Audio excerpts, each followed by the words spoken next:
Carla Ricciotti anunció que restablecerá el Ministerio de Ciencia y Tecnología.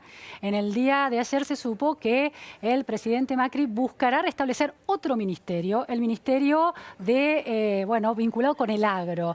Estamos con un hombre experto en los temas del agro, Gustavo Idígora, que es consultor en agronegocios y además presidente de la Cámara de Aceiteros. Muchísimas gracias, Gustavo, por estar aquí. Gracias por la invitación. Es una noticia interesante la idea de volver a instalar un ministerio, no me sale la palabra, de agroindustria. De agroindustria. Un ministerio de agroindustria que se fue convertido en secretaría. ¿Es el indicador de una política interesante o es marketing político? La verdad que es parte de una ambición histórica que tiene el sector. En general siempre se tuvo la expectativa de tener un ministro que esté sentado en el gabinete del presidente para poder discutir no solamente la política, sino el presupuesto.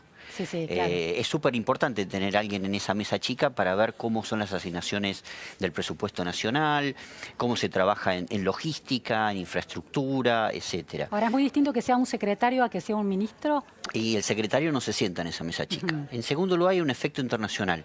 Y nos ha pasado en los últimos meses con el secretario de Agroindustria acompañándolo a China, India, Bangladesh y otros países.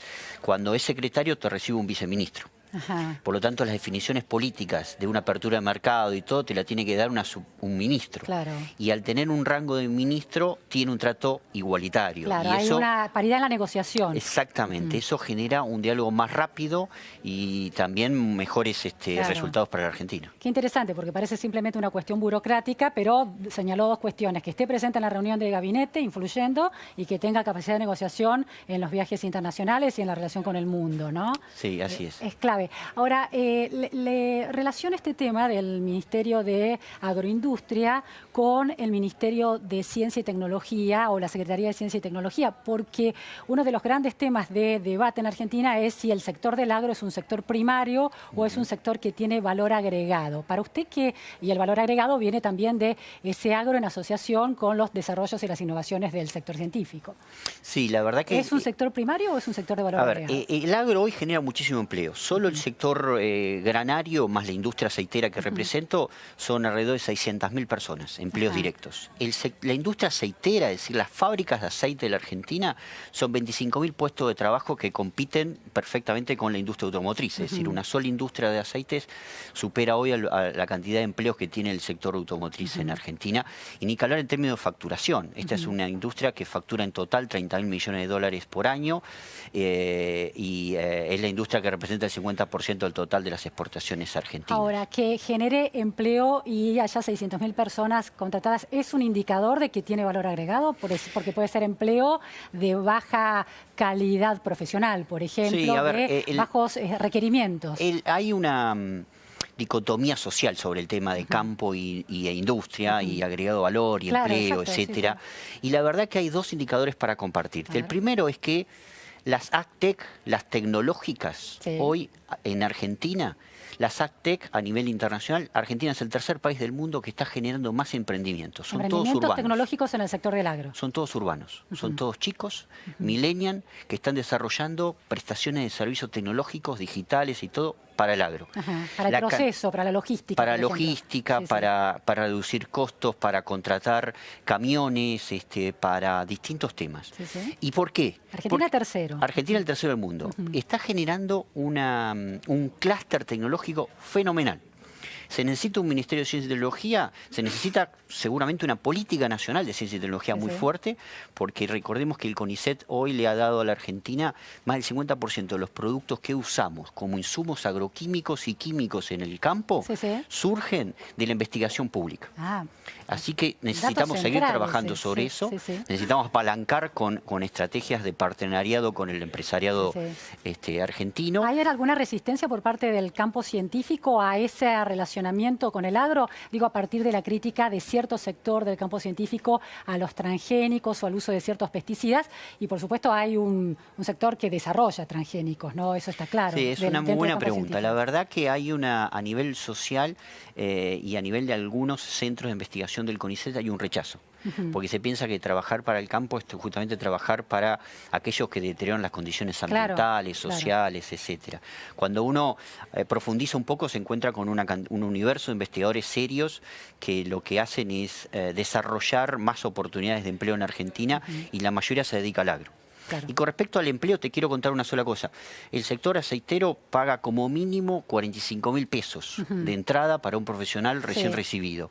Me parece que si uno lo compara con el resto de la economía argentina, claramente estamos en un nivel muy elevado en términos comparativos. Aparte, los aceiteros tienen una capacidad de negociación paritaria muy contundente, ¿no? Sí, a veces, buenísimas paritarias. A veces dolorosa para nosotros como empresarios, sí. Pero también hay que reconocer que hay que calificar. Tenemos una forma de trabajo con los sindicatos de una manera muy positiva para buscar el empleo futuro, y ya estamos trabajando en lo que va a pasar en los próximos años en ese sentido. Gustavo, sin embargo, esta cosecha récord y estas exportaciones récord que implicaron un crecimiento del 50 a 49.5 interanualmente de las exportaciones del agro este año, no derramó en el crecimiento del empleo en Argentina. Hay un 1.8 de caída interanual, si no me equivoco. Y dentro, cuando uno abre ese número, ve que los sectores más afectados, el sector que menos impacta de alguna manera es ese agro, que crece exponencialmente pero no impacta en el empleo.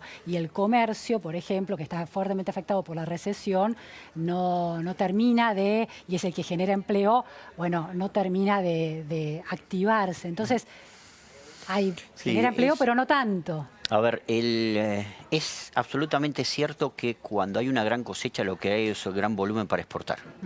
Y para el país es bueno porque necesitamos dólares todos los años. Los argentinos consumimos más de 20.000 millones de dólares adicionales de lo que generamos como país. Y de algún lado hay que tenerlo. Se lo pedimos al Fondo Monetario últimamente y tenemos que tratar de generarlo de una manera mucho más genuina y legítima nuestra. Nosotros estamos convencidos que a través de la exportación de alimentos, generándole más valor agregado, vamos a lograr llegar a esa brecha que hoy tenemos para evitar estos financiamientos internacionales que nos ahogan todo el tiempo. Por otro lado, el campo o la agroindustria tiene capacidad de generar empleo para dar respuesta a toda la sociedad. No. Claro. Y es un error pensarlo de esa manera. Lo que sí es que la agroindustria es fuertemente exportadora, tiene capacidad de generar empleo en determinadas regiones del país, pero no tiene capacidad de generar empleo en los cordones urbanos de las grandes ciudades. Donde está la mayor parte de la población. Ahora, está esta fantasía, esta utopía que se propone parte de la política argentina, pensando en el agro o en vaca muerta, que más allá de que los sectores en sí no generen empleo, el clúster de servicios que requieren generen empleo y vigoricen la calidad del empleo y la cantidad de empleo. ¿Cómo lo ve usted? Yo creo que nosotros estamos convencidos cuando vemos estas proyecciones en los próximos 10 años en materia de producción de alimentos y de bioenergías en nuestro país, que vamos a generar mucho más empleo. Cuando uno toma todas las economías regionales, incluye también todas las prestaciones de servicio en todos los pueblos del interior y todo, el principal generador de empleo va a ser esta agroindustria. Lo que sí tenemos es que promover una reforma tributaria general para que sea mucho más fácil contratar empleo. Las economías regionales que van desde cultivos como hortalizas, legumbres, frutas, etcétera, quieren industrializarse, pero tienen una dificultad muy clara porque es altísimo el costo laboral para hacerlo. Entonces, países como Chile tienen muchas más facilidades para hacerlo y compite con nosotros en los mercados asiáticos. Bueno, tenemos que buscar alguna forma. En el caso aceitero también estamos preocupados por eso, porque por una cuestión de necesidad del gobierno han subido los derechos de exportación. Pero ¿eso qué implica? Que Estados Unidos, subsidiando y por la guerra comercial con los chinos, esté generando un desplazamiento de nuestras ventas a los principales países consumidores del mundo. Y estamos perdiendo porque tenemos una necesidad de cumplir con nuestros objetivos fiscales. En algún momento vamos a tener que reestructurar todo esto para generar más empleos y creo que el agro tiene esa oportunidad. Uno de los principios de los aceiteros cuando negocian desde el sindicato, estuve conversando, le hice una entrevista al líder de los sindicatos de los aceiteros, del sindicato de los aceiteros, es que logran estas paritarias porque los dueños de las empresas aceiteras han entendido que no pueden ganar todo lo que querrían ganar y están dispuestos a resignar cierta rentabilidad para dársela, compensar de una manera justa a sus empleados. ¿Hay algo de eso?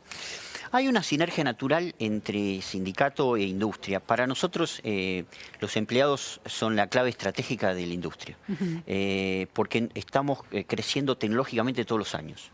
Te doy un solo ejemplo. Hasta hace unos años atrás no existía el biodiesel a nivel mundial. Claro. Y Argentina no tenía una sola planta de biodiesel. En 2 años Argentina invirtió 1.500 millones de dólares y fue el primer exportador mundial de biodiesel. Y hubo que capacitar a un montón de gente en trabajar en plantas de biodiesel.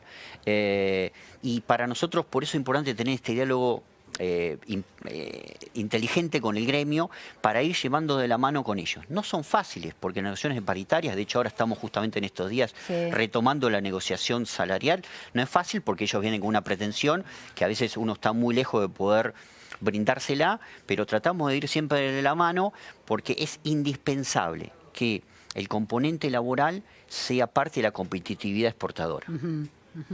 El acuerdo con del Mercosur con la Unión Europea generó bueno, felicidad y resistencias. Desde los aceiteros veían con preocupación, desde el sindicato de aceiteros veían con preocupación el acuerdo. Ahora, lo interesante era ver que las exportaciones de aceite, si uno ve el listado de exportaciones y el volumen en términos de toneladas de 2018, los países de la Unión Europea están en un ranking muy bajo, es decir, de la cantidad de aceite que le están comprando a la Argentina o al Mercosur, ¿no? Puntualmente este era el caso de Argentina, y creo que la mayor exportación es a la India, si no me equivoco, 5 millones de toneladas o mucho más, no recuerdo. Sí, son casi 2.000 millones de dólares por año. Bueno, ahora, ¿por qué esa resistencia del sindicato, de un sindicato que parece ser razonable, o por lo menos exige, pero con cierto trabajo, digamos, compartido con el empresariado?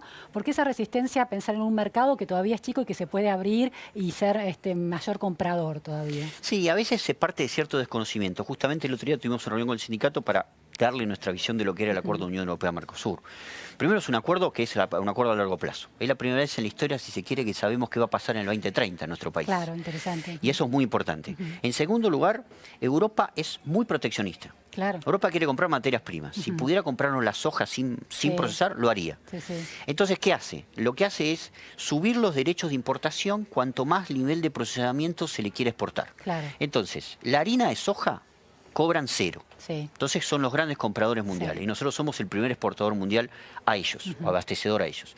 Si le queremos vender aceite sin refinar a granel en barco, nos cobran 6% de derecho de importación. Es decir, ya empiezan a cobrar un poco más, de 0 a 6. Si ya le queremos refinarlo sin embotellarlo, es 9%. Y si ya lo queremos embotellar, es 12 o 15%. ¿Qué significa esto? Escalonamiento arancelario. Es más alto para reducir. Ese 15% frente al 0 hace que solo podamos venderle productos sin procesar. Eso primariza la economía. Exactamente. El acuerdo con la Unión Europea implica que en 7 años se eliminan todos los derechos de importación de aceites. Argentina va a jugar muy fuerte con marca propia. Y hoy los productos que vimos en nuestra góndola, los aceites de nuestra góndola, nuestras mayonesas, etcétera, vamos a empezar a ver en el mercado europeo porque somos muy competitivos. Y eso va a generar más puestos de empleos en nuestro país. Más puestos y salir de esta economía primarizada de la que siempre se debate en Argentina. Pero necesitamos cosas, como dijo el presidente de la Nación cuando nos convocó Olivos, necesitamos empezar a trabajar en competitividad. ¿Qué es esto? Reforma tributaria, reforma laboral y trabajar en logística. Gustavo, bueno, este gobierno está anunciando que de ganar las elecciones volverá con un ministerio de agroindustria, y la otra fórmula presidencial está anunciando que volverá con un ministerio de ciencia y tecnología. De la agroindustria todavía no ha dicho nada. ¿Cómo ve que una propuesta electoral hable de reponer el Ministerio de Agroindustria, cuando usted bien indicaba que se relaciona muy positivamente con el agro, pero que durante los años kirchneristas el agro tuvo dificultades? ¿Qué credibilidad y qué análisis se hace de esa posibilidad? La verdad que nosotros siempre estamos a favor de un gobierno que promueva, primero, el diálogo. Segundo, la construcción de políticas activas juntos. Tercero, la apertura de mercado. Lo que le pedimos al próximo gobierno es que no prohíba las exportaciones, porque es lo peor que puede hacer, ya se ha demostrado. Y entendemos que Alberto Fernández ha hecho público en reiteradas ocasiones de que consideró que la política de Guillermo Moreno había sido ineficiente, muy mala, negativa, etcétera. Así que Estamos abiertos a trabajar. Por supuesto que con este gobierno nos sentimos cómodos en términos de proyectar hacia adelante cómo seguir trabajando. Ha hecho un gran trabajo en materia de acceso a mercado, de negociaciones internacionales y todo. Le faltan muchos temas. Me parece que ahora hay una etapa superadora donde tenemos que generar más empleo local y ser mucho más agresivo en la apertura de mercados. Y estamos dispuestos a trabajar en ese sentido. Gustavo, en relación a la gestión anterior, ¿cuál fue la política más interesante y cuál fue la más compleja que tuvo que enfrentar el campo respecto de la gestión kirchnerista? La gestión kirchnerista tomó una serie de medidas vinculadas con las restricciones a las exportaciones, con lo que se denominaban los ROEs, que eran autorizaciones previas de exportación, y también con todo un mercado interno donde digitaba bastante la comercialización del maíz, del trigo. Tuvimos que crear un fideicomiso aceitero por el cual nos obligaron a tener un precio fijo durante años del aceite vegetal comestible. Todo eso, ¿qué genera? Desinversión. Claro. Desánimo, falta de proyección de futuro, falta de proyección de inversiones, de empleo, etcétera. Bueno, a partir del 2016 se eliminaron todas esas barreras, crecimos enormemente en materia de producción de maíz y de trigo, y este gobierno tuvo que reimplantar los derechos de exportación, particularmente al sector sojero, al complejo oleaginoso, que es el más grande del país en términos también industriales, y eso tiene sus efectos. Y tenemos las plantas de molienda más grandes del mundo, que queremos seguir creciendo, pero tenemos dificultades para proyectar si siguen este tipo de políticas tributarias. Por eso necesitamos redefinir algunos conceptos en ese sentido. Las retenciones son un impuesto, resultan una carga impositiva injusta en términos de la gente del agro. Y las retenciones siempre son un mal impuesto. Son un impuesto distorsivo porque se penaliza las exportaciones. Y un país como la Argentina necesita de exportaciones, como hablábamos hoy, necesitamos venderle más al mundo para tener más dólares internos, generar más inversión, más empleo y también tener una tranquilidad cambiaria. Y ese es el único mecanismo de salir a vender al mundo. ¿Qué podemos venderle al mundo? Alimentos y bioenergías, porque lo primero que producimos son los más eficientes. Después vendrán otros sectores atrás seguramente. Entonces, restringir esto o generarle tasas de exportación es penalizar las ventas. Y creo que el mismo presidente lo ha reconocido en reiteradas ocasiones y él ha fijado un compromiso oficial y legal que el 31 de diciembre del próximo año vence los derechos de exportación, salvo para el complejo sojero, que seguramente van a empezar a bajar posteriormente. Gustavo, con esta cosecha récord y este crecimiento récord del sector del 50% interanualmente, si no hubiera habido retenciones, ¿cómo se beneficia en términos distributivos la Argentina en general de esa renta vigorosa que obtiene el sector del agro? Hay distintas proyecciones que se han hecho. La Fundación Producir Conservando hizo una, la Bolsa de Comercio de Rosario hizo otra. Distintos institutos y entidades representativas han hecho algunas proyecciones en ese sentido de cómo crear empleo. Y esas proyecciones muestran que al 2030 podemos estar perfectamente en 180 millones de toneladas.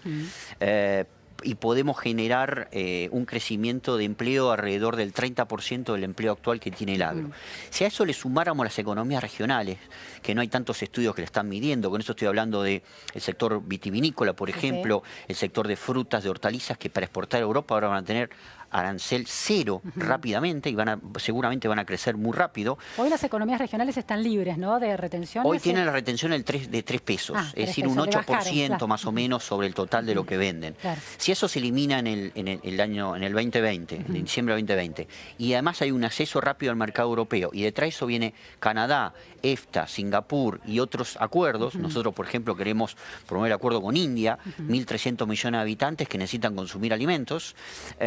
Claramente vamos a generar un círculo muy positivo de empleo en el interior.